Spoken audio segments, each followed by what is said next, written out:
you that know that the classroom is being garbled, I want to encourage you to do your part to help grow the classroom and spread this awesome information about how we can release past traumas and figure out if there is something trapped in your body, released emotions. So start texting and tagging and doing everything that you do, sharing with your small groups, sharing with as many people as you can. Let's do our part to spread this information. We're starting a little bit early today because there's a lot to go over. And I want to remind you that if you have any questions at all, if you have any questions, type a Q and write your question after that, okay? And that way we will, whenever we have a time, possibly at the Teacher's Pet, because I've got lots of questions for Dr. Nelson. I have lots of questions for him. And I want to make sure that we get that done for the podcast, and any questions you might have, we might get to at the Teacher's Pet Corner. So, okay, let me turn on the recorder for all the podcasters that love podcasts. So here we go. Today, we are going to be blown away. You know, we've talked about all this trapped emotion, but now we're going to really dive into it a little bit more with Dr. Bradley Nelson. So tell everybody before you fasten your seatbelt, because we're going to learn and grow together. Here we go. It's time to dance.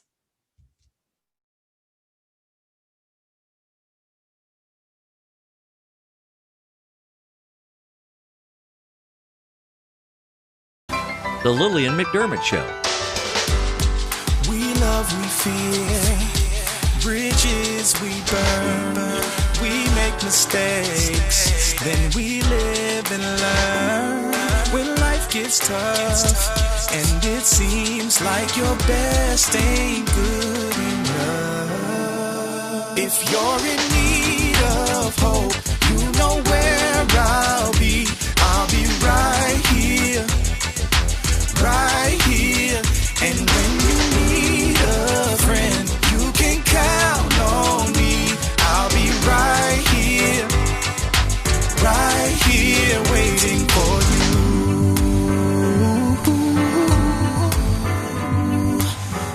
you. This is the place you can always turn to when you need a friend. The Lillian McDermott Show. To reach out to Lillian, visit her on the web at whenyouneedafriend.com. Now let's all learn together. Here's Lillian McDermott. Hello, my listening and viewing friend. It's so nice we can meet each other on the air on this beautiful, best day ever.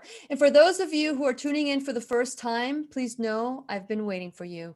This is a safe place where you can go to when you need a friend.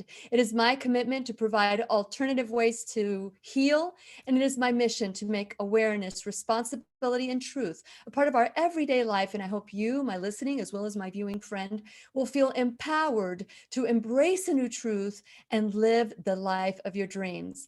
Now, as you know, we talk a lot about trapped emotion, but not enough, because all of us are walking around, don't even know what we don't know about the emotions that are trapped within us.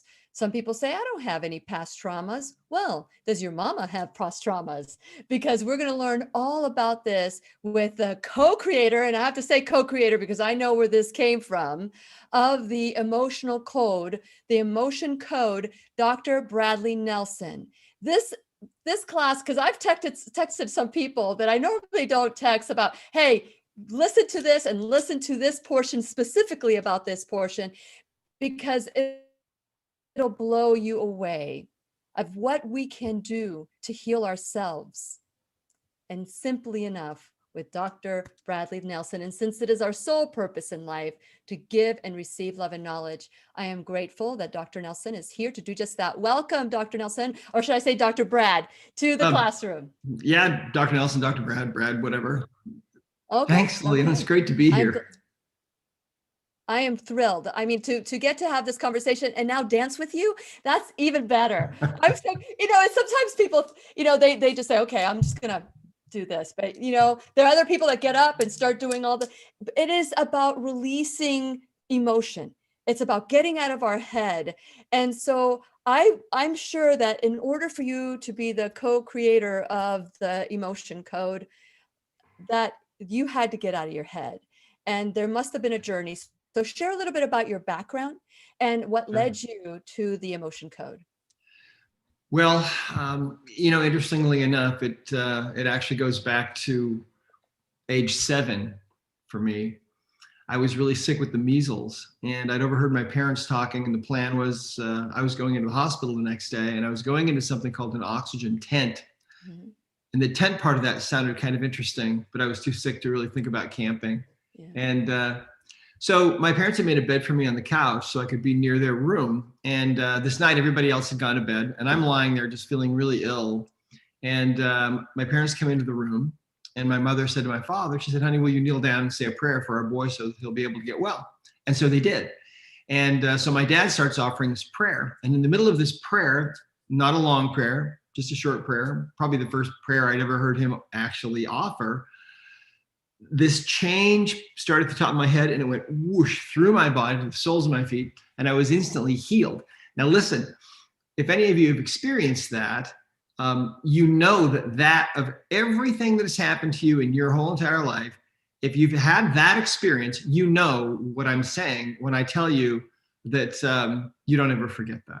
Mm-hmm. I mean, that is burned into my mind, and I remember like it happened yesterday, and it was many years ago. We won't say how many, but anyway, that taught me in a very, very powerful way that there is a higher power that we can draw upon.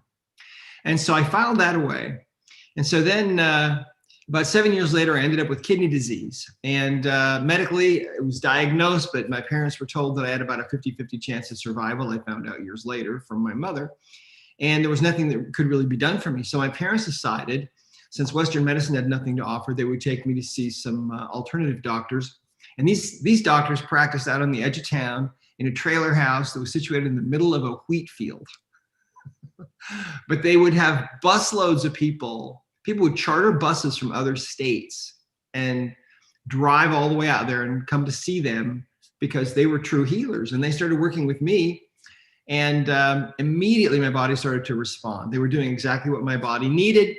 And within a few weeks, I was feeling totally well. My parents took me back to the hospital. They ran all the tests again. And it was a spontaneous remission. According to them, it was remarkable, blah, blah, blah. I'd gotten better. And I knew that these people in the trailer house in the middle of the muddy field had actually helped me. So I decided that's what I wanted to do with my life. I wanted to become a doctor. But I decided at age 13, I thought, okay, these doctors that practice out on the edge of town in the trailer house, they seem to really know what they're doing. They seem to really be able to help people. The people in this big, huge, multi-million-dollar gleaming clinic, they had nothing to offer me. So to me at that age, it seemed that I kind of made the conclusion that the natural habitat of doctors who got results was trailer houses out in the middle of wheat fields, on the edge of town. So anyway, long story short, ultimately, I got distracted from that, from the healing path for a while. Mm-hmm. And then an answer to prayer, very powerful answer to prayer, brought me back to it.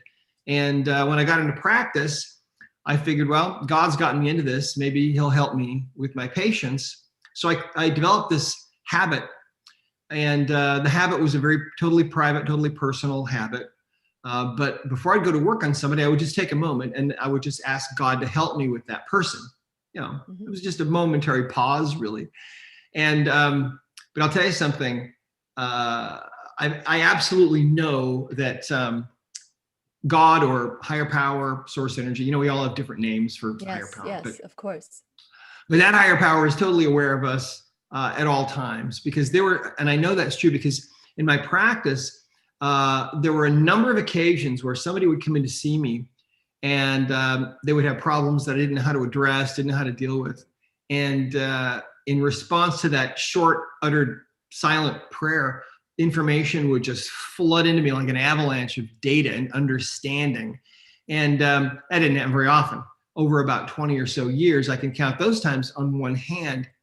But nevertheless, usually when we're asking for help, it comes, but it comes in different ways. Sometimes it comes in the form of another person, or sometimes something else, or sometimes it's a thought or an idea or an impression that's so subtle that we often miss it or think that it's our own idea, or that type of thing. But anyway, So what I learned in working with all these people over all these years, people of all ages with all kinds of problems, people having problems like depression, anxiety, and phobias, and panic attacks, and PTSD, and eating disorders, or pain of all kinds, migraine, headaches, back pain, neck pain, tennis elbow, knee pain, whatever. Also people with all kinds of diseases, things like infertility, asthma, digestive disorders, chronic fatigue, fibromyalgia, all kinds of things. What I found was they all had one thing in common, and you were talking about it earlier. It's emotional baggage, right? And I've observed that many people use that phrase emotional baggage in reference to other people, right? Like we say things like, he's really got a lot of emotional baggage. Poor guy. We all do. It's like seeing the speck in your neighbor's eye, but you got this huge plank right there. What plank? Exactly. Yeah, exactly right. And, we all have emotional baggage, but what I found during those years is what our emotional baggage really is. And to understand how it really works, you have to look at the body, and you have to understand what the body itself really is. And these bodies of ours seem really solid, right? I mean, if I take my hand and I slap it down on the desk, it makes a nice thunk sound. It seems solid, but the reality of it is these bodies of ours are they're really more of a force field than anything else. Because if you were to magnify your hand under a big enough microscope, for example, and you keep zooming in, magnifying it more and more and more, eventually you start seeing the cells, and then you start seeing the parts that make up the cells, then you start seeing maybe the DNA, and then the molecules that make up the DNA. And then eventually, as you continue to magnify, eventually you're face to face with a single individual atom. And if you look inside that atom, you see there's really nothing in there. It's just empty space and some little infinitesimally tiny energies that are zipping around at the speed of light. And that's what we are. We're beings of light. We're beings of pure energy. In fact, they say that if you could take all the empty space out of everybody's body on Earth, you could put all 7.8 billion of us into a little box the size of a sugar cube. Wow. It would probably be crowded, but you could do it. Rent is cheap, right? Yeah, that would be cheap.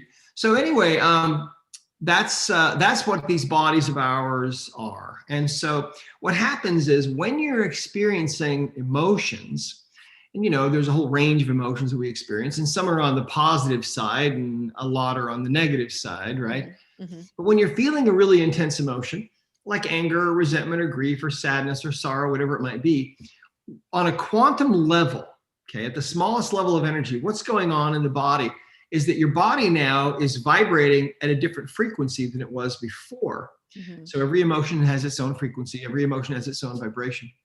So if you're feeling an intense emotion of anger, for example, or any emotion, your whole being, if that anger is really powerful, your whole being will be vibrating at that level, at that rate, at that frequency.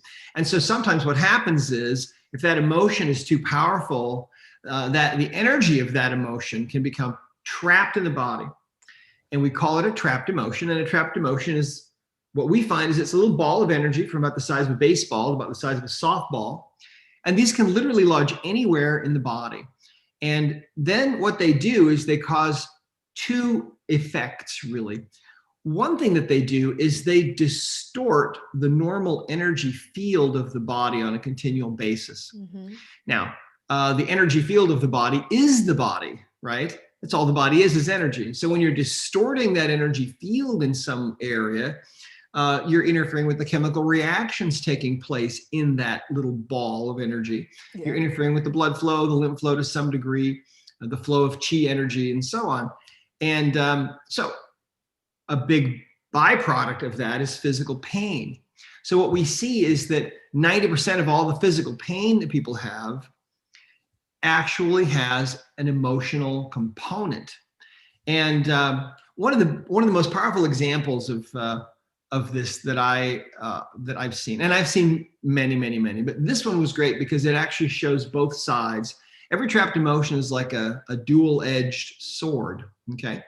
It has two edges, it has two effects really. One is physical.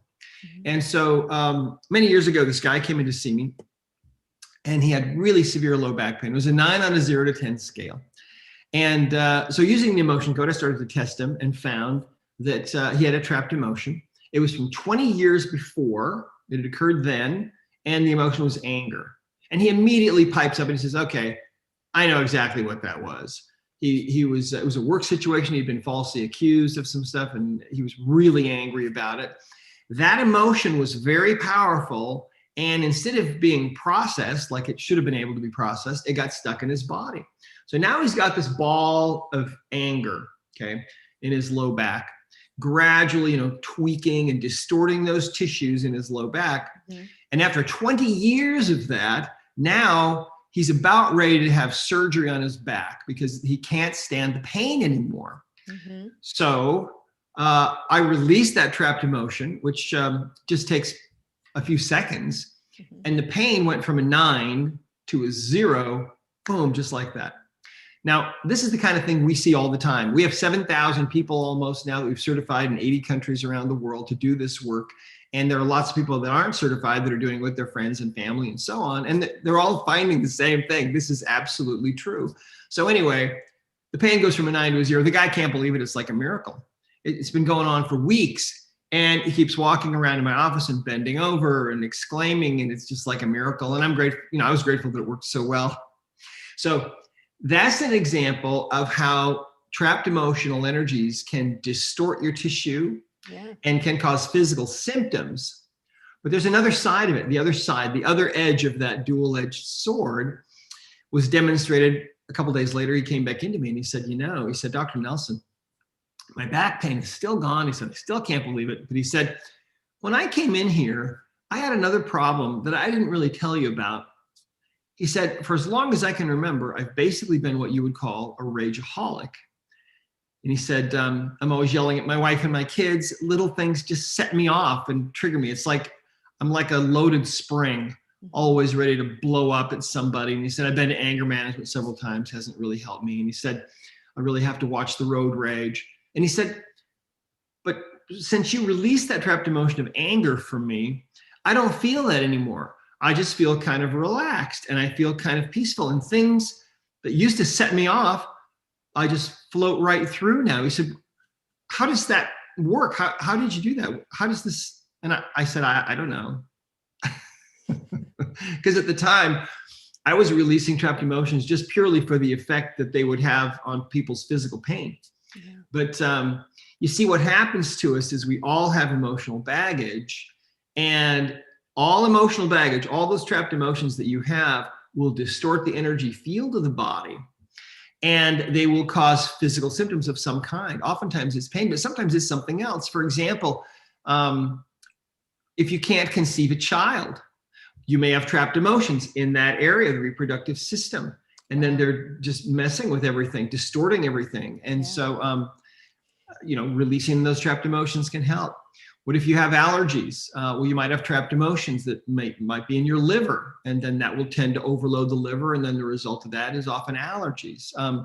So it depends on where those trapped emotions are. If you've got ulcers, for example, or stomach trouble, probably trapped emotions there. If you've got Crohn's disease or colitis or something like that, there could be trapped emotions that are contributing to that. So we don't tell people that releasing their trapped emotions cures anything. All that we do when we're removing trapped emotions is we're just removing the impediments that are in the body's way of being able to heal itself. Because really, ultimately, it's the body that has to heal itself. Nothing else does that. Mm-hmm. It's amazing. So now that you guys all, I don't know if any of you who are watching are like at the edge of your seat going, okay, how do I do it? How do I do it? So it's very simple. When you learn this, it's very simple. And you say that you can do it for somebody else in a different location. I mean, you could do it with somebody that's in the location that you're in. And so let's start talking about that. How do you discover that there is a trapped emotion? Where first of all, after I want to talk about muscle testing as well, because I've had a negative bias towards muscle testing, and I want you to unstick me with that. So go ahead. So let's talk about how you find these trapped emotions in the body.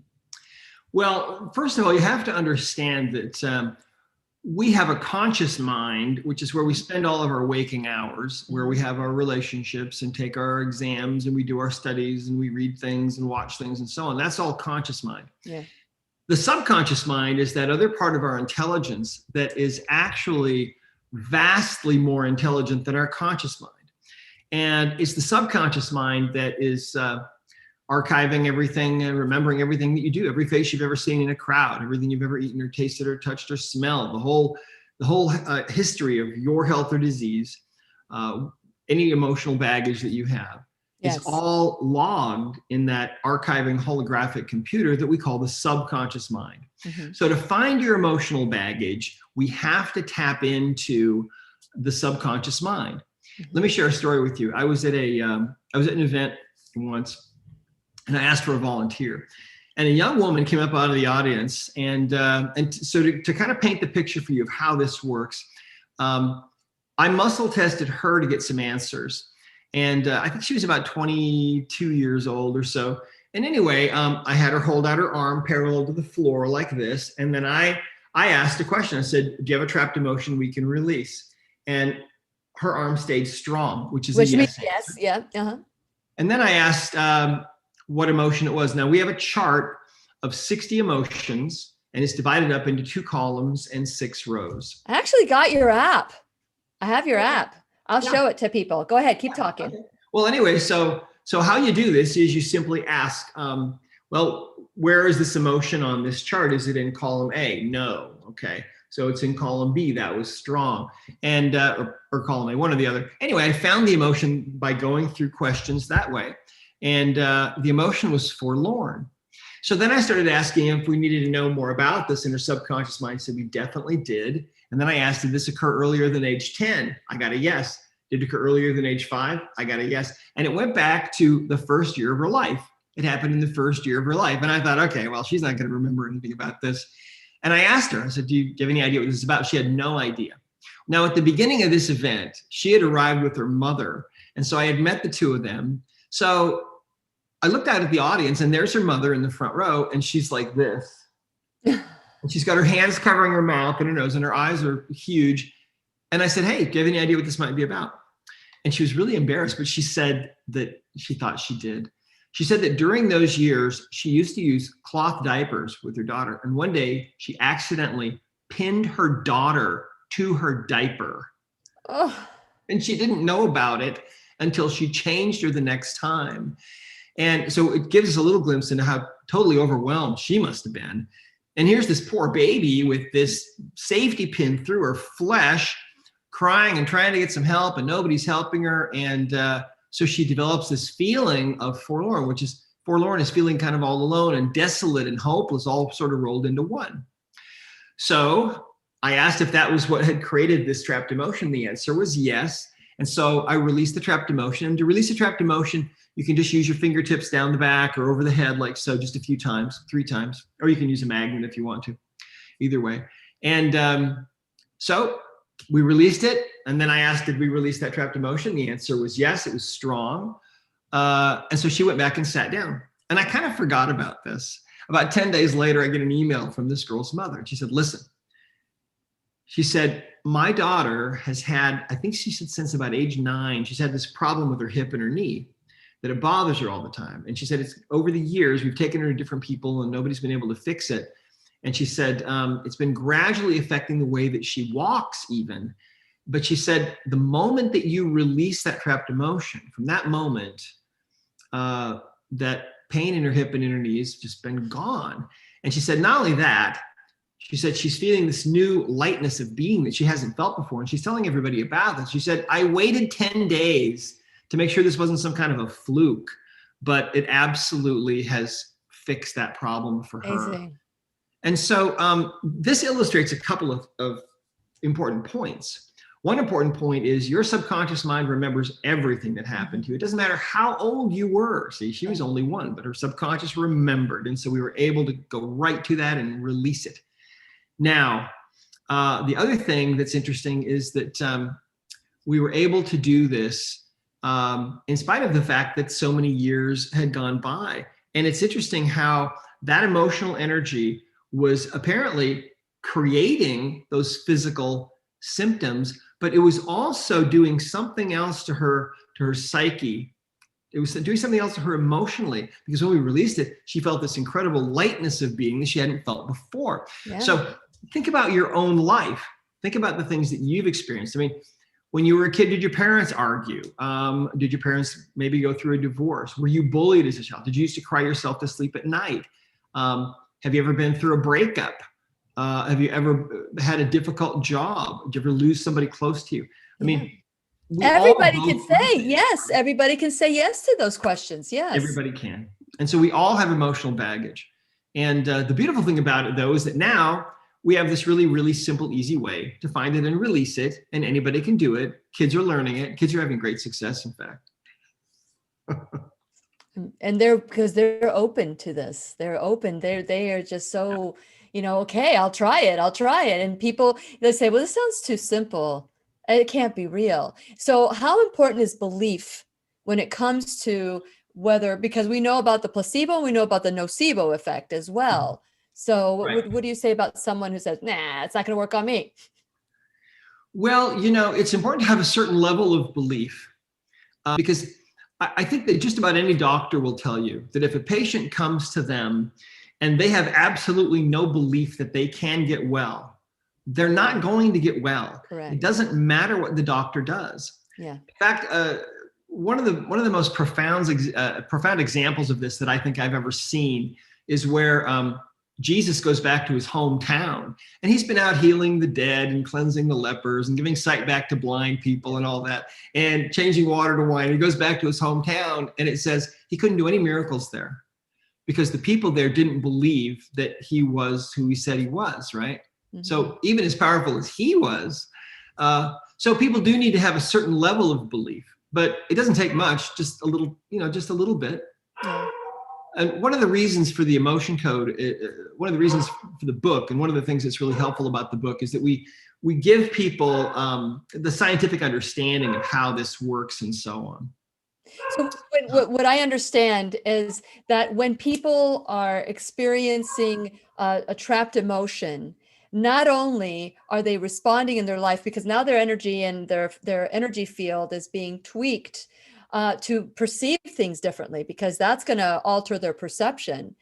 Now they're going to respond a little bit more because they're already at that level of energy deficiency type of thing. Does that make sense? That people are more, if people are like the guy with the road rage, that everything, it didn't matter what it was. They were like at 9 all the time instead of that, that 0 that gets you gradually angry. They're at the 10 because that emotion's circulating in your body. Yes, that's exactly how it works. So if you think about it, we all have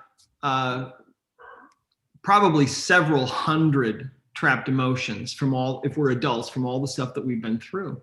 And as we get rid of those, what happens to us is this almost magical thing where when you release enough of your emotional baggage, it's almost like stepping out of this old suit you've been walking around in into this state of being that is who you were really intended to be.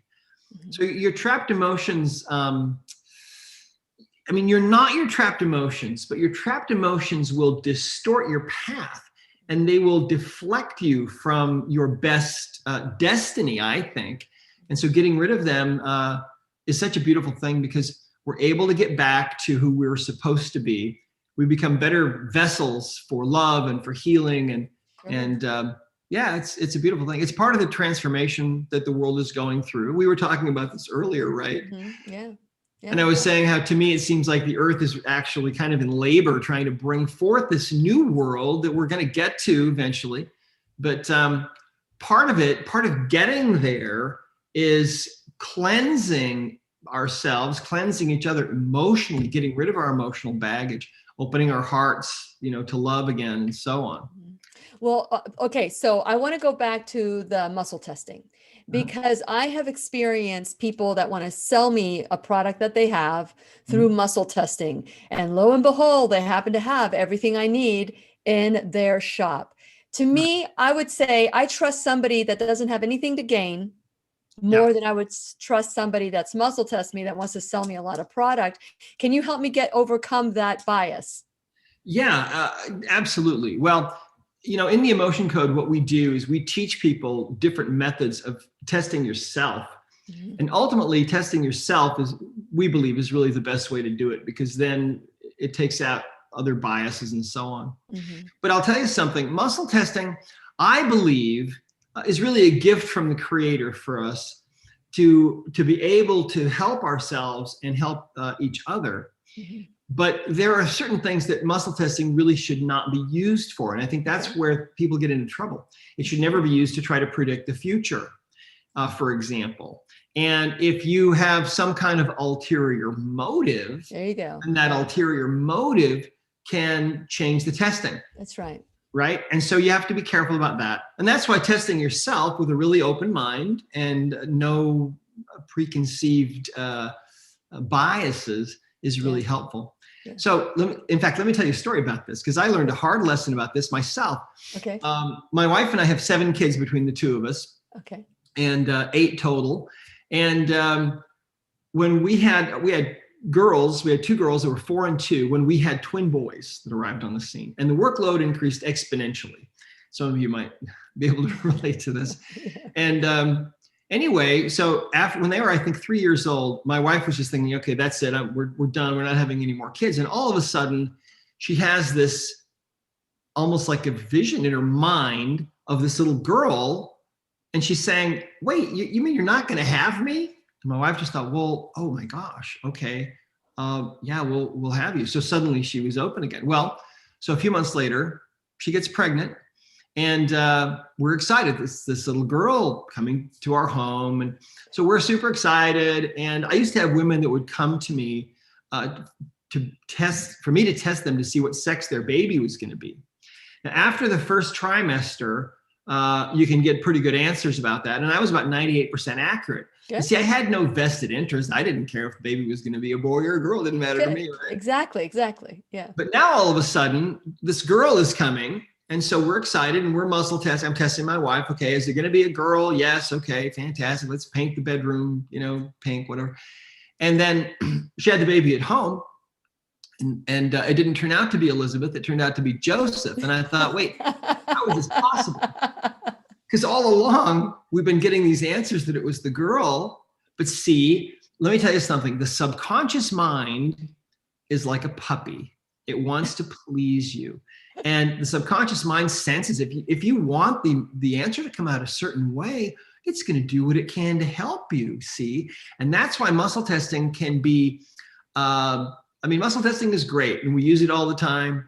It's not 100% accurate. Nothing is, but that's why we make a big point of teaching people in the book and in our certification program as well, that it's really important to have an open mind and not have a bias that the answer is going to come out a certain way. See, that's the problem that people have had with muscle testing. So yeah, that's it. You just have to watch out for that. And how many more muscle testing did you have to do to get to your girl? Well, we had Joseph, right? And we learned our lesson there. Okay. So then the next time we had Ian, and then we finally had Lizzie, and she just celebrated her 21st birthday yesterday. Well, it's good that she saw Lizzie, because that probably would have ended the whole thing. Isn't it beautiful how sometimes we get these messages? Now, because I've seen people muscle test like this. I've seen the muscle testing. When you muscle test with your arm, is it your weaker arm or your stronger arm? So well, the way that we do it is the strength indicates a yes and no indicates, or a weakness indicates no. Okay. I'm not sure I've said that right. Yes. But for example, one of the most popular methods that we use is called the ring in ring method, like this. So you make a ring inside of a ring. Mm-hmm. And there are a couple of mistakes that people make. And we teach all of these, but one of the mistakes people make is they use too much force. So it's very, very light force, hardly any force at all. And then you can just try this yourself. You can say, okay, yes. And on a yes, the ring should stay together. And when you say no, and you think about the word no, the ring should break. So it should break on no and stay strong on yes. And ultimately, self-testing, and there's a whole bunch of different methods that we teach. Ultimately, self-testing is really the the best way, the thing that you want to learn. Because our practitioners all over the world, for example, they work with other people in other countries, for example, most of them, that they might never even meet, and yet whose lives they may very well change. And how are they getting the answers? Well, they're just getting the answers on their own body. So wow. as long as you have an open mind and that you can accept whatever answer may come, then muscle testing is great. It's a sensitive instrument, but it can be deflected a little bit if you have ulterior motives. Exactly. So good. So that helps me see, like when you're testing somebody, you're just trying to find out what the source is of their pain. And that pain is also causing other symptoms that they've had probably their entire life, but they didn't know they could get better from because they haven't dealt with the emotional component that's trapped in their body. So have you been able to say, okay, this person has asthma, this person has neck pain, this person has, lower back pain, or maybe they have cancer on the right breast. Have you been able to say, okay, this equates this equates this? Have you been able to kind of fine tune it through all these years that you've been doing this? Well, not really. The interesting thing, what we have found is that every disease process that people have has emotional baggage as a component. Sometimes it's the only component. Sometimes it's just one component. But what we have learned essentially is that the subconscious mind of each individual knows with a perfect understanding why they are manifesting whatever symptom they are manifesting. And so I got to a point in my practice where I really didn't care anymore much what people had been diagnosed with. Sometimes people would come in to see me and they'd have 5 different diagnoses. And to me, it was sort of immaterial, because where I was playing the game was I was trying to find and remove the imbalances that were in their body that were in the way of getting well. And so the ultimate manifestation of that is this system that we call the body code, that enables you to find any imbalance, toxin, or whether it's something emotional or a pathogen or whatever it might be. You can find those, and that's the ultimate way to really look at everything. The emotion code is just one piece of that puzzle, but so much of our trouble is because of our emotional baggage. That's why I wrote this book first. It had to get out so that people could read it, because it's so much of a source of our trouble. It's so fascinating. It's fascinating. And I'm hoping that those of you who are watching today are curious enough to go to discoverhealing.com, because the first 2 chapters of the emotion code is there for you. Can you share a little bit about that, Dr. Nelson? Yes, absolutely. Well, for those of you that are interested in getting the emotion code and reading it and learning it, of course, it's available on Amazon and all the online bookstores and so on, and at brick and mortar bookstores as well. The book is available on Audible as an audio book. And if you're kind of thinking about looking at this, we give you the first 2 chapters of the book for free. And you can check it out and see if it's something you might want to continue. And you can just go to discoverhealing.com, and right there at the very top of the page, you'll see a little place where you can put in your name and your info, and then we'll take you to a place where you can download that and start reading it right away. Yes. And so, this is where I tell you to take 100% responsibility for your life. 100%. I just telling Dr. Nelson that I just finished doing a wonderful workshop, a weekend workshop called the New Truth Series, I Am the Solution, where we dive into our past traumas, and we start trying to release them, but we release them through answering the 4 questions of taking responsibility. But this is even a deeper level where you don't even have to think about it. This is just breakthrough that can only come from a higher source. That's the only way I can explain it. So I want to encourage you to go to whenyouneedafriend.com. All of Dr. Nelson's information is on there. I've got it under a different website, but I'm going to go into my whenyouneedafriend.com and change it to discoverhealing.com, where you can go and just click on that and go straight there if you want to. But I want to encourage you, once you go to whenyouneedafriend.com, please become a subscriber, because we don't know know how long we have these platforms, these wonderful platforms to share this wonderful information. So stay connected. While you're there, check out my sponsors that are supporting the classroom like we've never seen before. It's been wonderful. Not only do we have sponsors, but you, the kindness of the generosity, the students, enrolled students in the classroom that are coming forward, stepping forward, saying, we believe in this, we want this to continue. But sponsors like Keep Me Safe Organics, First Alternative Care, the pharmacy in Merritt Island, all these places that you can go and get discounts for, the Geyer Wellness Group, and the Right Way Health and Wellness with Dr. Jennifer Gramuth, and affiliate sponsors like Ground Therapy, Brain Tap, First Alternative, Lavasia, Microcurrent Therapy. These are all different ways that you can work with what you have in a natural way. So check them out and support them the way that they're supporting the classroom. Also, like I said, you can become a donor in the classroom too. So figure out any way, time, talent, and treasure. Just by sharing this class, you're helping grow the classroom. So today we're talking to Dr. Bradley Nelson. You can go to discoverhealing.com to learn more. I do want to go deeper into this, Dr. Nelson, because I'm sure, just like I was when I first learned about this, you're sitting at the edge of your seat going, okay, show me how I can do this too. So what are some of the questions that you ask in order to help release some of these trapped emotions? Because talking to somebody gets them in their mind. People don't want to go back there and feel the pain. Being able to do this seems like it's less painful for them. It's just, the body, the subconscious mind speaking to you and being able to release this. So what are some of the questions that you ask in order to release some of these traumas?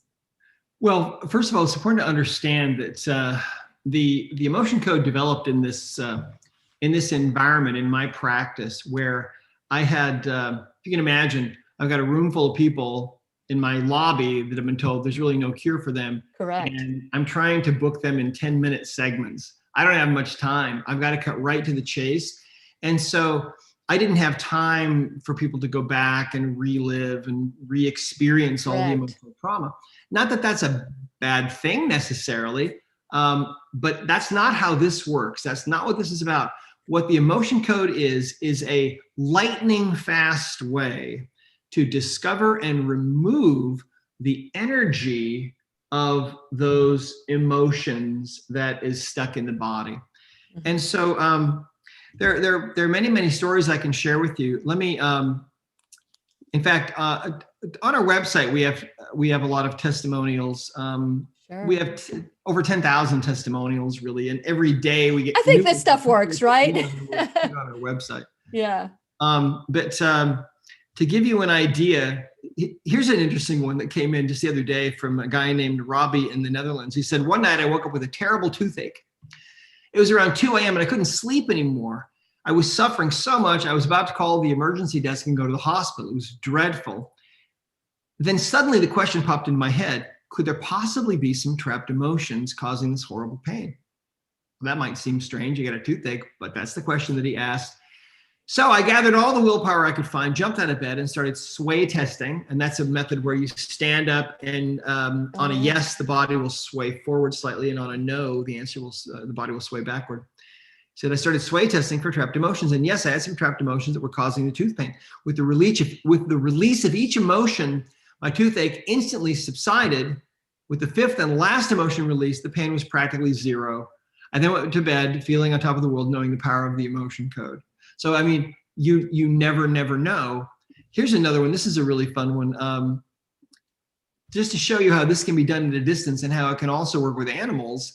There's a woman named Beata in Germany. She wrote in, she said, Lily, the dog of a family friend, suddenly no longer wanted to go up the stairs in her home and only managed to do so with a lot of startup and motivation from her owner. Nothing seemed to be wrong physically. By the time my friend shared this with me, sitting together in a cafe, it had been going on for a long time. So right there, I connected remotely with Lily the dog and released a few of her trapped emotions. When my friend got home that afternoon, Lily ran up the stairs without any complaints. Wow. A few days later, when her fear of stairs came back, I was able to solve a few more things. Now Lily has no more problems walking up the stairs. So this was trapped emotion from the individual that was causing the dog to feel trapped, or was No, it the dog had trapped emotions. the dog had trapped emotions? Now, are the dogs picking up the emotions from their owners? Well, sometimes, but most of the time, the animals have their own trapped emotions because they experience emotions, and those of us that have animals, we know that they feel emotions, or it sure looks like they do, right? And they do, and so this was a discovery that was kind of a serendipitous thing. I was called to work on a horse one day many years ago, and I couldn't figure out what was wrong with this horse. It was urinating in its stall all the time. And they'd had a couple of vets look at it. They couldn't figure out what was wrong with it. And the stall was just a stinking mess, and it was really awful. And I ran out of options. And my wife said, well, why don't you check and see if it's emotional? And I just looked at her and I laughed. I thought she was joking, but it turned out that it was, and that fixed the horse. And so there's a whole chapter in the Emotion Code book on animals and how you can work with them, because that's the single biggest cause of their trouble, it turns out, as well. Just like us, emotional baggage, 80% of their problems, you can just knock right out of the park just by clearing some emotional baggage. Amazing. So, I have this this saying that the body won't forget what the mind wants to neglect. The body won't forget what the mind wants to neglect. And with that in mind, people don't want to deal with trapped emotion because they believe it's going to cause them pain. So what are some of the questions they can ask, or we can ask ourselves, to get to that either forward or that finger or that arm? If you go to a practitioner, read the book, and do this yourself, what are some of the questions that one might ask themselves to discover if they're experiencing a trapped emotion? Well, if you go to discoverhealing.com and you put in the information there, you'll download the flowcharts, and the flowcharts have the questions on there, really. And it's really a simple question. Whatever the issue is that's going on with you, whether you're having a hard time finding your soulmate, or whether you've got migraine headaches all the time, or whatever it might be, once you figure out a way to get the answers, and we teach a bunch of different methods there, then the question simply is something like this: do I have a trapped emotion that can be released now, that's contributing to my whatever, my migraines, or my infertility, or whatever it might be? And then you go to the chart and you follow the chart through and you figure it out, and then you release it. And it's amazing how well it can work.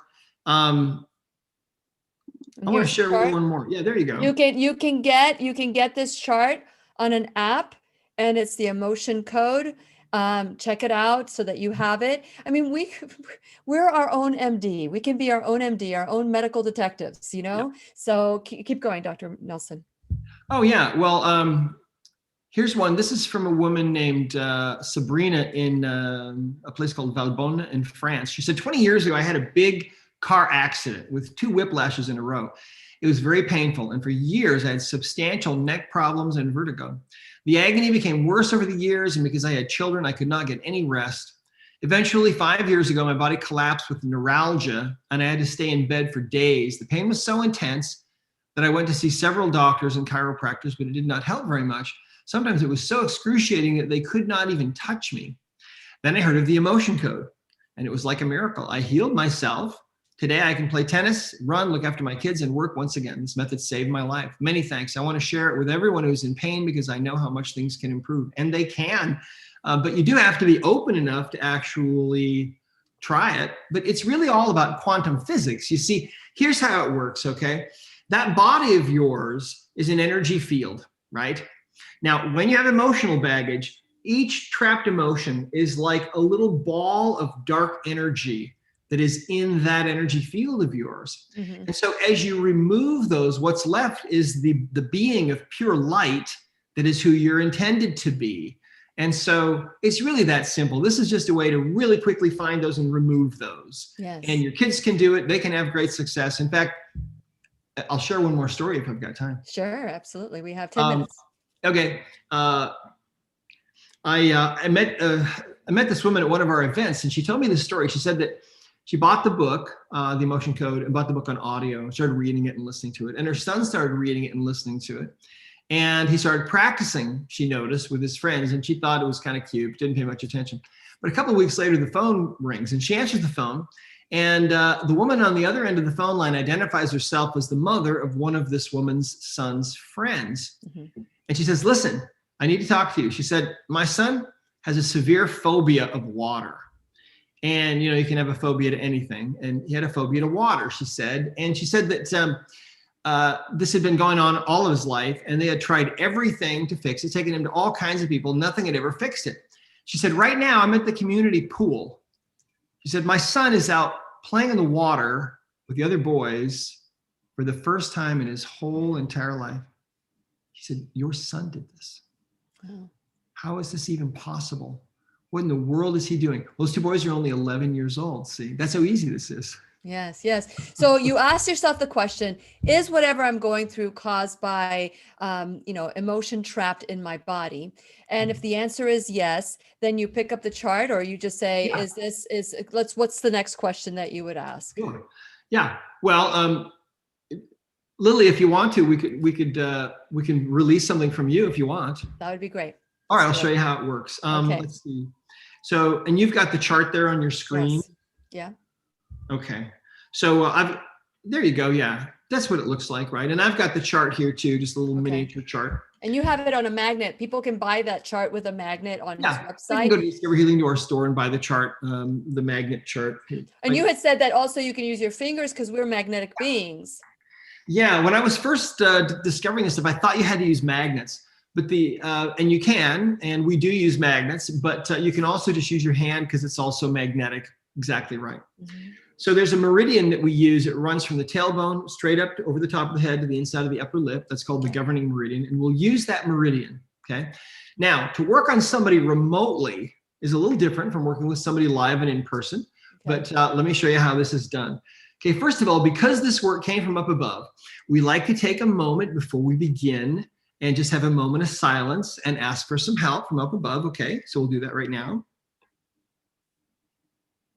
All right, great.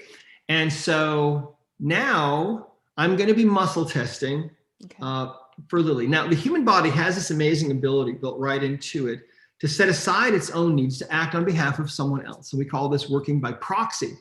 And so what I'm going to do now is I'm going to be using the ring and ring method here. And what you'll see is the rings will stay together if the answer is yes, and I'm just gently pulling those apart. The rings will tend to break open if the answer is no. Okay. So the first thing I want to know is, I want to know if we've made an energetic connection, okay? And if I'm acting as proxy for you, and am I? And I get a yes answer there. All right. So now I can ask questions, get answers, and clear things on myself, and it clears them on you. So, is there any particular thing going on that you want me to work on? Anything? I mean, do you have any particular issue, symptom, anything like that? Well, I've had people that constantly go to my lungs with asthma and allergies.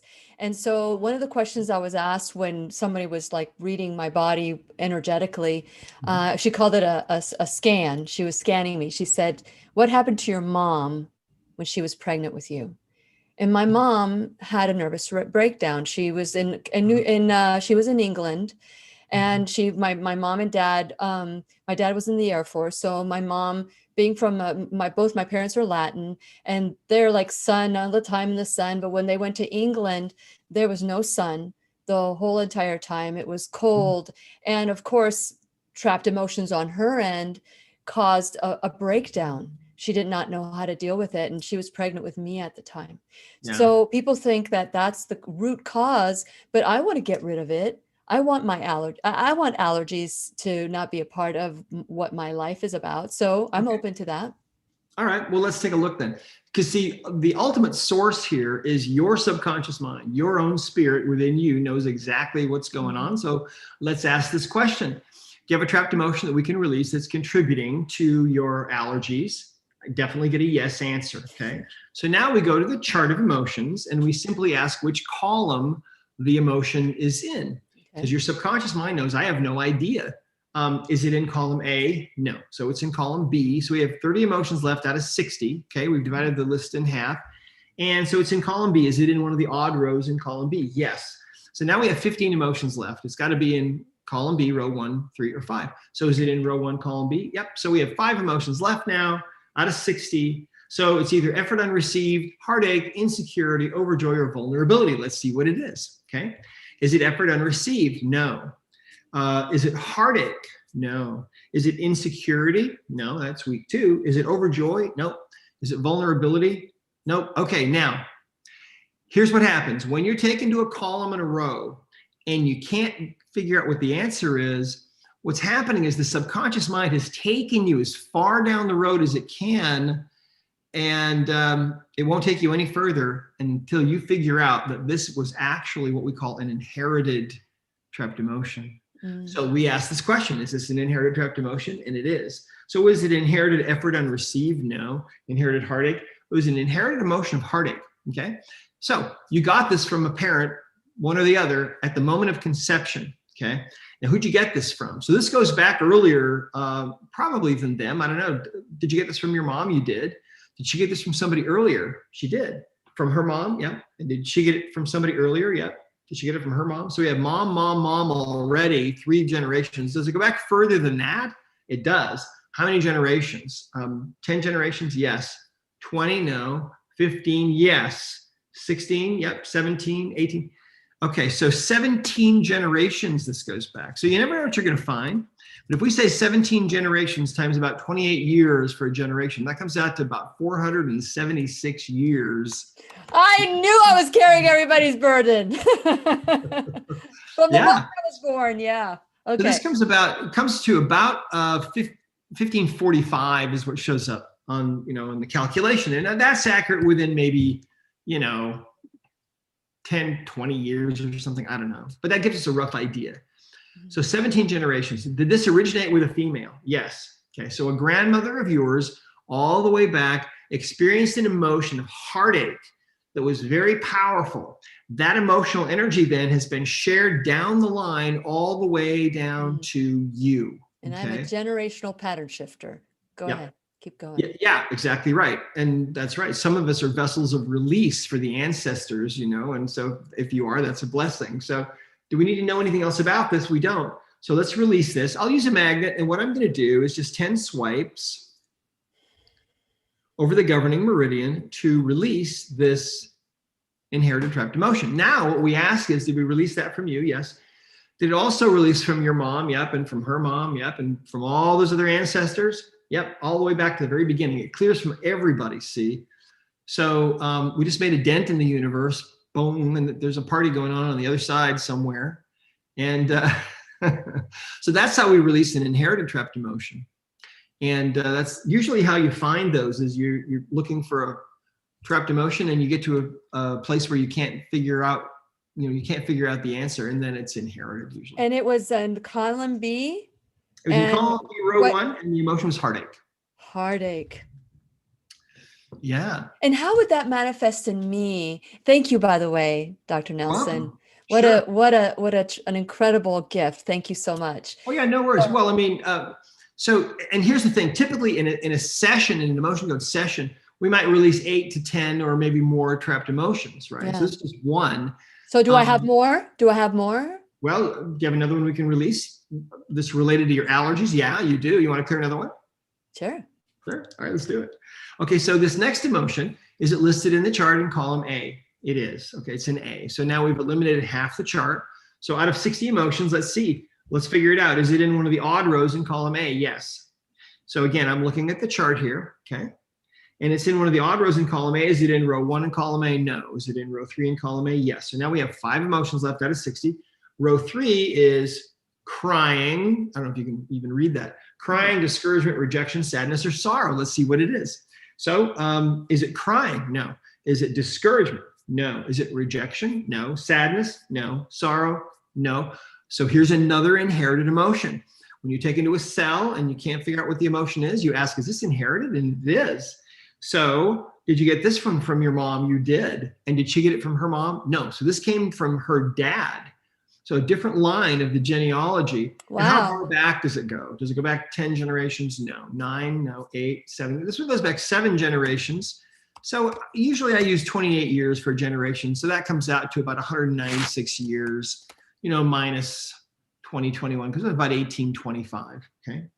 So, all right. So let's see what that emotion was. Is it inherited crying? No. Is it inherited discouragement or rejection? It's rejection. So an inherited emotion of rejection. So do we need to know more about this? We don't. So I'll just use my hand this time and we'll just release it. There we go, 10 swipes over the governing meridian, right? And that releases that energy. Kind of like if you take a credit card out of your wallet, and you rub a magnet on the magnetic strip and it erases the data, it's the same thing, right? And it works just as fast, same way. So did we release that trapped emotion of rejection from you? And did that clear from the ancestors? Yeah, it did. All right, so here's what happens, okay? When you have a trapped emotion that's inherited, let me share a story with you, okay? I asked my daughter, Natalie, to work on me one day. And this is a couple of years after the emotion code had come out. And she's in Seattle. I'm at my home here in the far southwestern corner of Utah. And so I hung up the phone after asking her to work on me, and she starts working on me right away.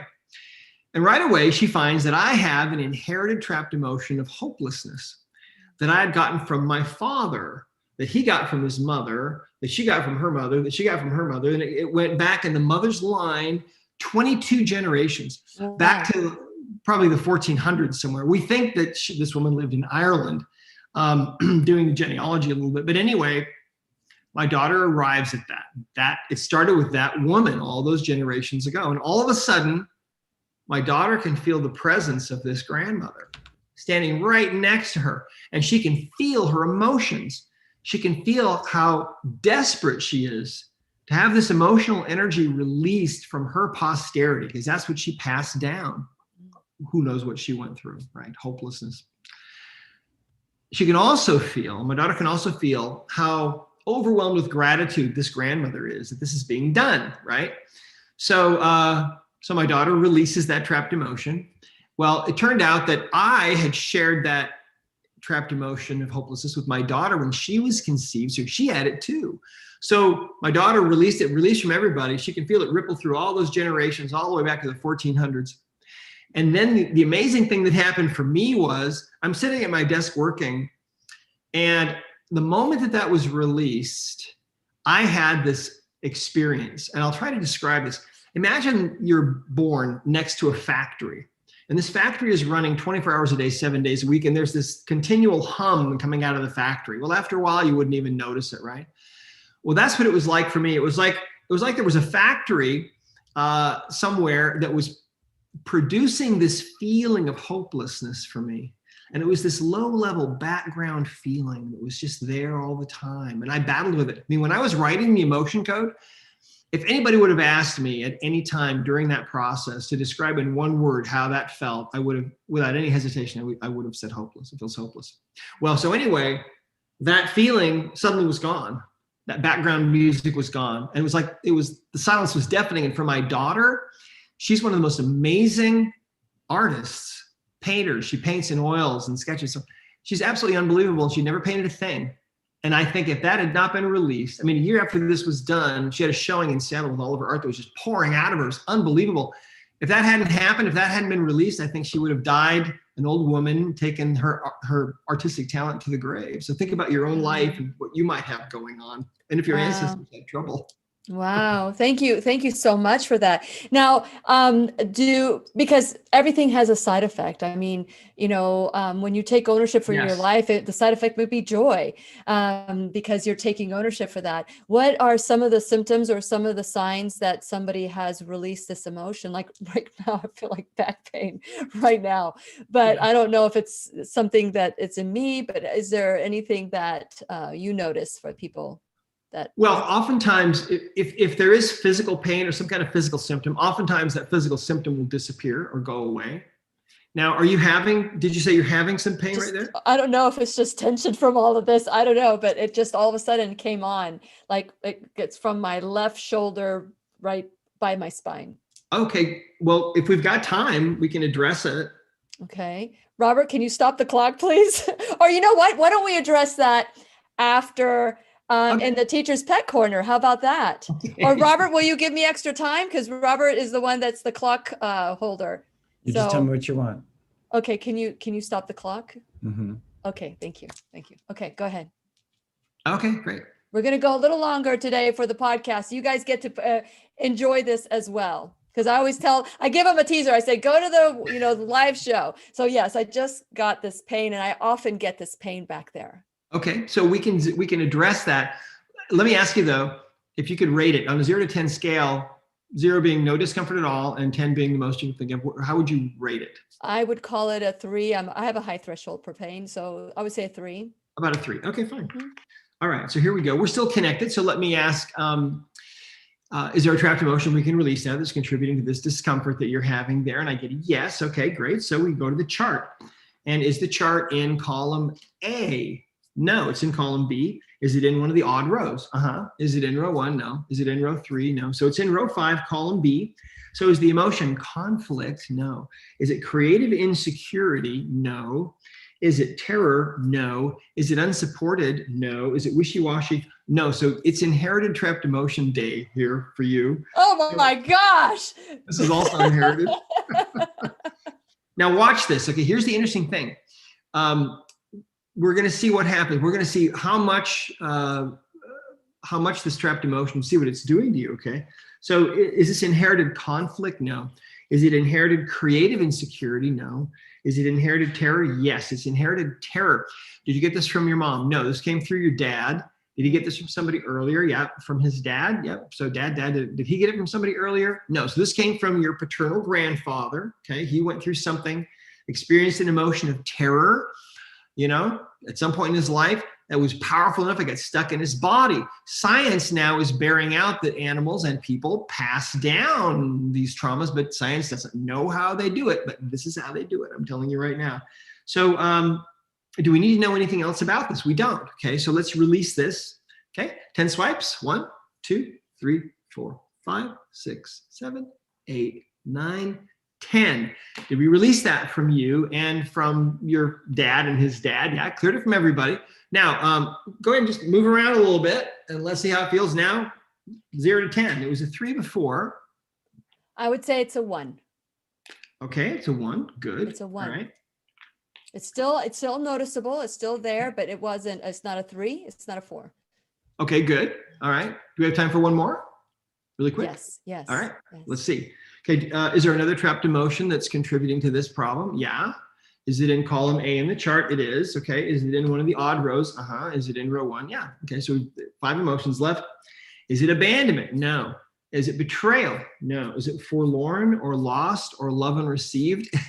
That's also, so usually we'll get maybe 1 inherited emotion or 2 in a session out of 8 or 10, but now we're getting, they're all inherited for you today, which is fine. So is this inherited abandonment? No. Is it inherited betrayal? This is an inherited emotion of betrayal. Did you get this from your mom when you were conceived? Yes. Did she get it from her mom? Yep. Okay. And does it go back further? Yep. How many generations? 10? Yep. 15? Yep. 20? Yep. 25? No. 23, 22, 21. This goes back 21 generations, betrayal.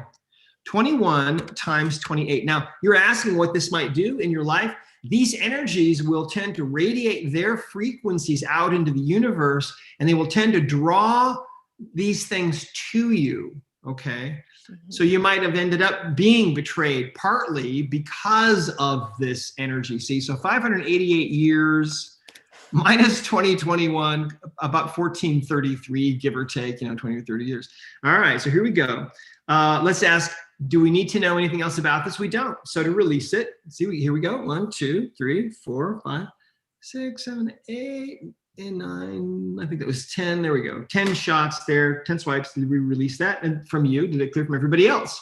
It did. Okay, cool. Now, roll your shoulders, move it around a little bit. Let's see how it feels now compared to how it was feeling before. Yeah. How's that feel? Much better. Are we at a 0 yet? Yes, pretty much. Okay, great. That pain is almost at 0.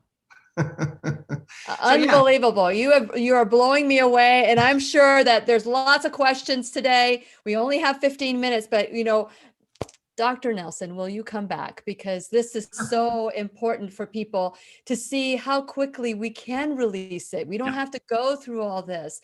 And Right. so I want to encourage all of you to go to whenyouneedafriend.com, get all the information from the website. You also can go to discoverhealing.com. Get the 2 free chapters from the book, and you can become a practitioner with this. I know that Dr. Nelson has a couple of online events. You have an online event in February 26th. Would you like to share a little bit about that? Yeah, we have an online seminar coming up on the 26th of this month, February. And you can sign up for that at discoverhealing.com. And in that event, we're going to be teaching everybody how to use the body code. And the body code is contained in an app called the Discover Healing app that you can get online. And basically, the body code is kind of like the knowledge base of the body. You can find basically any kind of imbalance that might be going on in the body, whether it's something nutritional or whether it's some kind of a toxin or a pathogen or whatever. And it's all in there. We teach you how to do it. So very, very much worth it. Unbelievable. I am so grateful to you for this. You have opened a brand new path for me. I'm just so thrilled for what you do and the download that you received from God to co-create this, the download from your creator. So thank you so much. We got 1 minute left. If somebody were to walk in here right now and say, what is this all about? What would you say in 1 minute? Well, we're living in an age now where the higher power has revealed to us that these bodies of ours are made of energy, and within us we have the knowledge to know exactly what it is we need.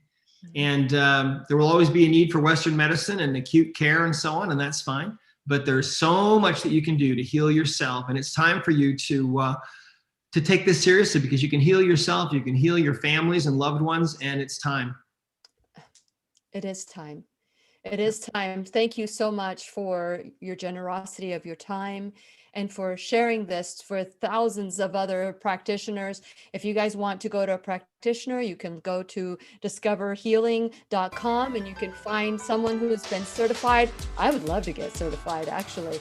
This would be something that would just work with what I'm doing. But thank you so much, Dr. Nelson. And we're going to continue our conversation with the Teacher's Pet Corner. I'm just going to answer 3 questions, the first 3 ones that I see, because I've got a heart out. I've got to head on out of here too. But please stay tuned, because we're going to continue our conversation. And please remember, I'll be right here waiting for you worldwide at whenyouneedafriend.com. This is Lillian McDermott and Dr. Bradley Nelson wishing you love, peace, joy, and unexpected abundance. Make it the best day ever. Good job. Good job. This is incredible. I need to release more ancestors. That's all I'm. The opinions and advice expressed on the Lillian McDermott radio show are intended for the individual callers and guests on the program and are presented to our wider audience solely for general educational purposes. Please act responsibly and consult personally with your own medical, psychological, or nutritional expert before taking any steps to improve your life. I am perspiring. I do not sweat. I don't sweat. I mean, No. it takes a lot to make me sweat. Let me just put it this way. You I put am some just pretty heavy stuff on you today. Well, I think I still have some more stuff. I have considered myself empathic. I didn't realize I was carrying all the stuff from my family. I think we need to do a little bit more sessions here but I want to honor all of you who have been watching. This isn't about me. This is our classroom, but I am so grateful to be the guinea pig today. It could have backfired on me, but it's always, it's like you're like, okay, I work with these, I want to be, and this is what I tell people, I'm a self-cleaning oven, but I don't know what I don't know. I don't know about my ancestry. I don't know, but I will tell you this. I am a generational pattern shifter. I made that decision. I just now need to release the generations from my body. You cannot ride in my body anymore. I am evicting everybody out of my body because it's time for me to just be me. Okay, Dr. Nelson, anything you'd like to say about that? Generational pattern shifters or? Well, yeah, I think that you've made that decision. I did. And so then we saw, the result of that today was releasing all that inherited stuff. And I'll tell you, oh my gosh, in this version of the Emotion Code book, this is the hardcover version that's out now. We had to add a whole chapter about inherited trapped emotions because we had so many new stories, and so there was just so much that we had learned. And it's an amazing thing. But those ancestors of ours are, believe me, they are alive and well, and they are very interested in this work because it's helping them, you see, also to be clear and to be purer beings of light, which is what everybody wants. Yes. If they're on that side of things. It is amazing what we don't know, we don't know. And when we're open to new truths, it's amazing how other truths come forward. And so once you learn a truth, you can't unlearn it. So this is something that I hope that you decide that you want to look into a little bit more. So Dr. Nelson, anything you'd like to say before I start asking questions or answering or reading you the questions on Facebook? Oh, no, that's okay. Let's go ahead. Okay. So the first question now, if I miss your question, perhaps if Dr. Nelson comes back again, we'll make sure I copy them and save them for the next time.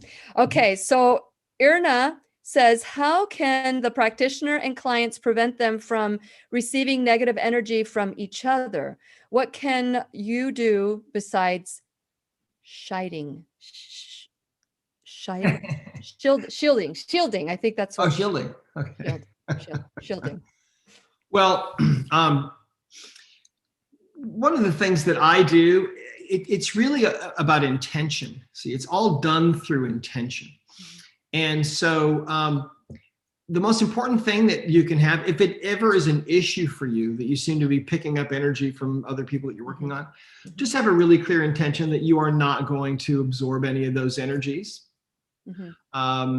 If you're concerned about it, when you release trapped emotions, you can have an intention to send them, back to God or whatever you want to do.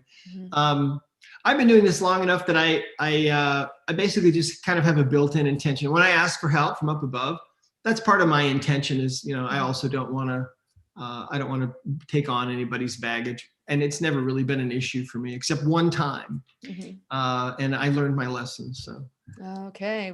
I would love to learn that conversation or that happened there. Okay. So Pamela, she said, I would like to make an appointment with you, Dr. Bradley Nelson. Where are you located? Well, I don't do appointments. I'm retired from active practice. I did that for a couple of years after the Emotion Code book first came out in 2007. But then I got a clear message from up above that my job was to do things like this and teach and so on. So I don't have time to do sessions. However, we've certified people. And if you go to discoverhealing.com, there's a little button, a little link there called practitioners. You could click on that link and you'll see a Google map of people literally all over the world. And what you do is you can either muscle test yourself or just look through that list. If you want to find somebody local to you, you can. Or you can just look through the list and find somebody that you maybe resonate with, and then you can contact them right there. I think the underlying theme here is that connecting with your higher power is the best way to do this work. So if somebody has problems with their higher power, which a lot of people do because maybe their earthly father is creating some of these disturbance in the body, we sometimes disconnect from our heavenly father or our creator or a higher power, whatever people want to call it. Right. So what do you recommend for people like that? Well, the fascinating thing about that is that when people have their heart wall removed, and we didn't talk about that. We didn't even talk about the heart wall. Can you share a little bit about the heart wall? So sorry. No problem. I had it in bold. We'll have to do it on the next show. Great. But I can give you a little bit right now.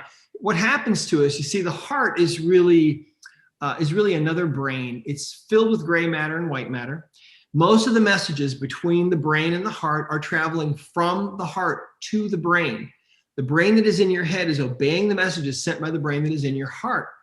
And the heart is where we store all of the true affinities and loves that we really have. And when someone is really hurting you, you feel it as a physical sensation here, because the heart is really what the ancients believed it to be, the core of our being and the seat of love and romance and creativity and everything else. Well, when you feel like your heart's going to break, because someone's really hurting you, or you're going through a breakup or whatever it might be, you can feel that physical sensation. When that's going on, your heart is really kind of under assault.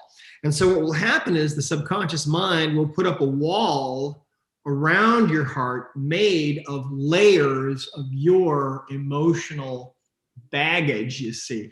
And so a lot of the time, many times I've seen where people will have that wall removed, taken down, and that's part of the emotion code. It's part of the book. It's in the book how to do it. When that's done, when that's taken down, many times people report that they can feel the love of the higher power for them for the first time in their lives. And also, naturally, as we remove more and more of our emotional baggage and we become more clear vessels, we're just able to connect better with that higher power, whatever you believe about that. So if you've got trapped emotions about, somebody, maybe your dad being mean or abusing you or whatever, clearing that energy opens the way for you to be able to reconnect with the higher power, which has nothing but love for you and absolutely adores you.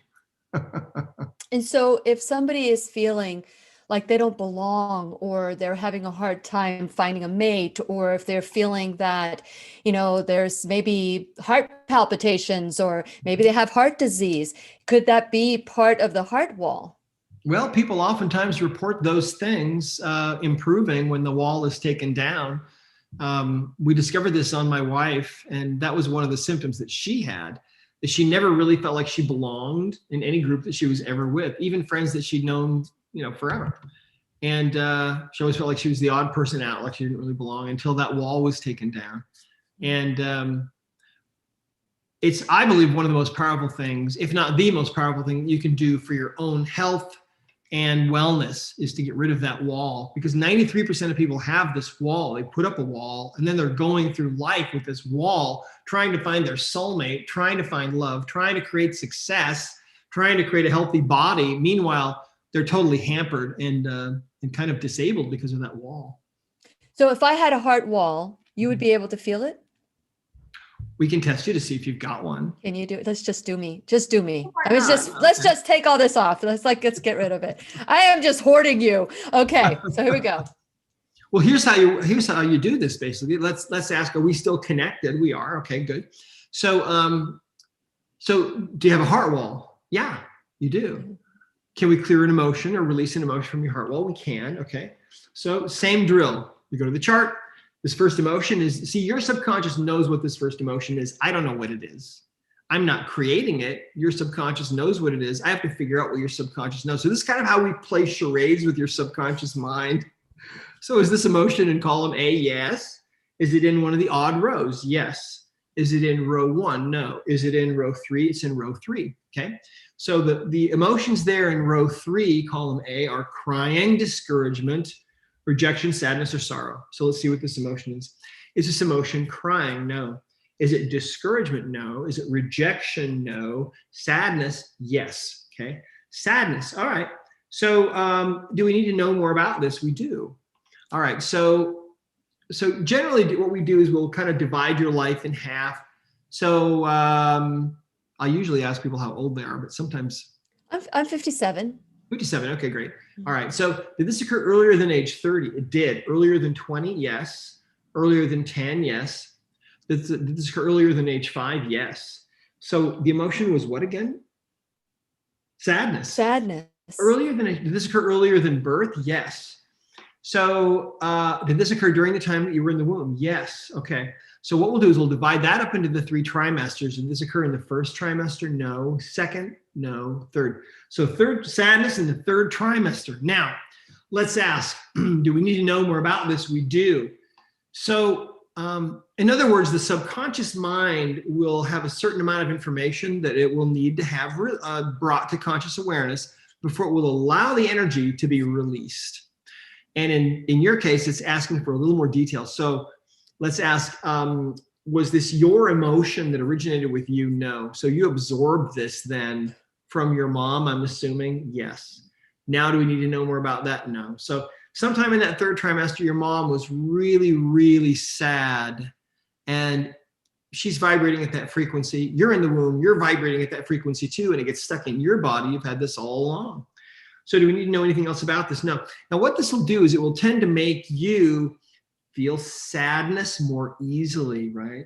More readily than you otherwise would, because there's a layer of sadness wrapped around your heart. So let's go ahead and release this. Ready? Now, this is not an inherited emotion. This is one picked up during your lifetime. So it's just 3 swipes. And do we release that? We did. So now we can ask, well, do you still have a So heart? it was my mom. So Right. if you said it was my mom, so I didn't inherit It was your from her? mom's sadness that you absorbed. That I absorbed. Yes. Okay.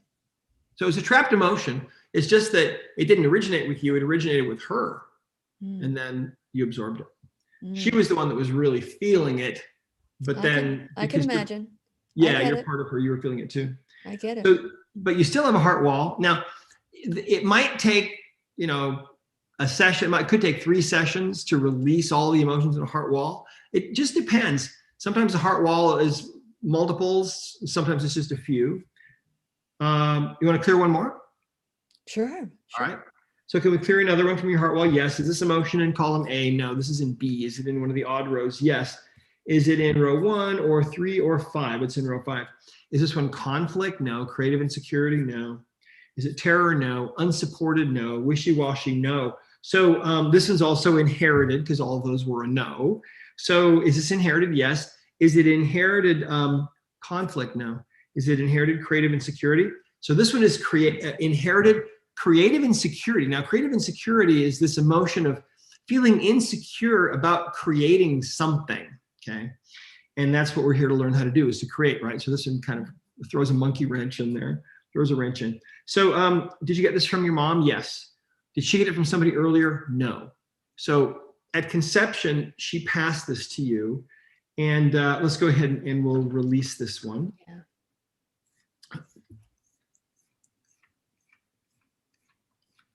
10 swipes. There we go. Do we release that from you? Yeah. Did also clear from your mom. Yeah. Okay, cool. All right. So now let's check. Do you still have a heart wall? You do. Can we clear another emotion from your heart wall right now? Actually, your subconscious mind is saying, I kind of need to deal with these. Give me a little bit of time. So probably tomorrow or the next day, you could continue this. Yes. I tell you what, I wrote an article about my mom, Mhm. that she's the most wonderful cook that never got paid, the most incredible artist that never got a shown of a gallery. She has so many unfulfilled desires. Mhm. Now she has dementia. And so I'm ready to let it go. Yeah. It's Yeah. Well, think about it. I want to let it go. I want to let it go for her. Yeah, absolutely. Can I do that? Yeah, well, we just did. It's already done. I mean, that emotion of creative insecurity, and that's exactly what that will do. Is it will interfere with your ability when you try to create something. This insecurity will come up, like, I don't think I can do this. I'm not good enough to do this, etc. This one emotion has kept more people, I think, broke than any other, or had stopped them from creating whatever it is they're capable of creating. So your mom has dementia, but this is just really this life is not even close to the beginning for us. I know. We're all immortal beings, and we continue. So yeah, I know. We will all be together whole, all of us together, and I truly believe that. Dr. Nelson, I could do this all day with you. Unfortunately, I have an appointment that I need to go to, and I know that all of you want to learn more. We're going to book Dr. Nelson back in the classroom so that we can learn even more about this emotion code that is, I knew about trapped emotions, but I'm trying to trap it by kind of rewriting the program that I've learned from Dr. Bruce Lipton, who's been in the classroom as well, teaching us how to release the rewriting the program. So that's what I've been doing, is rewriting the program, but it would be great to know that we have the power to release this as well. I need to know how to do this bit.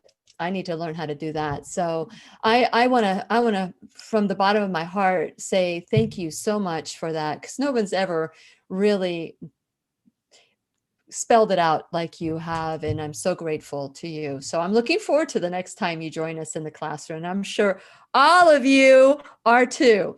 So I'm going to unfortunately have to say goodbye because I do have an appointment, but this ain't over. We are going to continue this conversation with Dr. Nelson, and this is going worldwide. So it doesn't matter. We can do it from anywhere in the world.